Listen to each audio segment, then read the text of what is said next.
In 376, the Roman Empire was split in two: the Eastern Roman Empire, led by Gratian, and the Western Roman Empire, led by Valens. At that time, on the borders of the empire along the Danube, some Goths requested to join the empire, perhaps pushed by another nomadic people, the Huns. The generals sent a message to Emperor Valens. The emperor was thousands of kilometers away in Iraq, preparing a campaign against the Sasanian Empire, when suddenly a letter arrived, saying that many Goths wanted to join the empire on the condition that they would not become slaves. The emperor accepted the terms because he needed people in the army and also to work as a farmer. Meanwhile, at the frontier, some Goths tried to pass the Roman checkpoint but were repressed, resulting in many other passing attempts and incidents. The messenger finally reached the Danube frontier, allowing the Goths to pass the blockade by ship. But it was a disaster because many ships sank in the river and many died. Things got worse. After crossing the river, the Romans made the Goths wait while they found a location to settle them.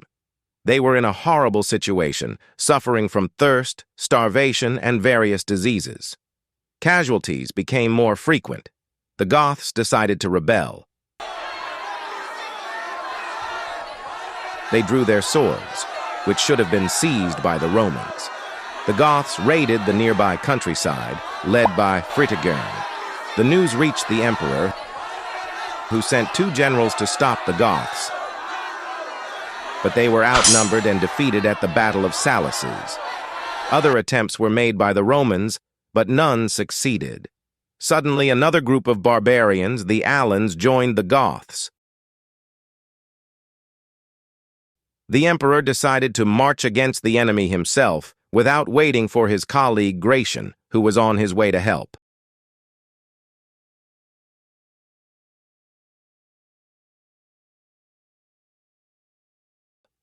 Valens probably had 40,000 soldiers within a personal contingent of cataphracts, while the Goths had 50,000 infantry troops and another 50,000 horsemen composed of Goths and Alans. Once he arrived at the Gothic chariot circle, Valens spent a few hours deploying the army into the field. However, peace negotiations were started. The emperor received a delegation of Christian Arian priests who delivered him a letter from Fritigern. In the letter, Fritigern proposed negotiations to give the Goths the lands that had been promised to them when they crossed the Danube. But the truth was that the Gothic leader wanted to wait as long as possible for the return of some cavalry squads that had gone foraging. The Roman army had the infantry positioned at the center with 2 wings of mounted archers, while the Goths had the infantry behind the chariot circle and 2 wings of light cavalry nearby. Unexpectedly, 2 units of Roman mounted archers from the left wing reached the barbarians and started to shoot at the enemy, initiating the battle.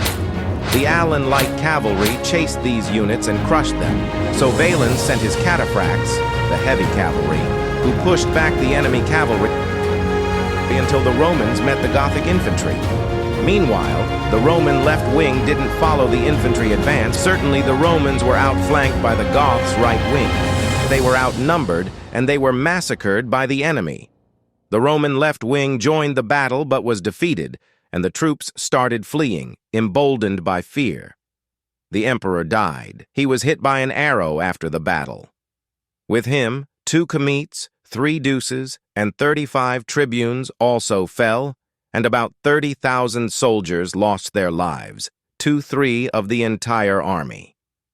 Following the victory, the barbarians spread into the territories around the city, carrying out all kinds of raids and massacring the Roman populations.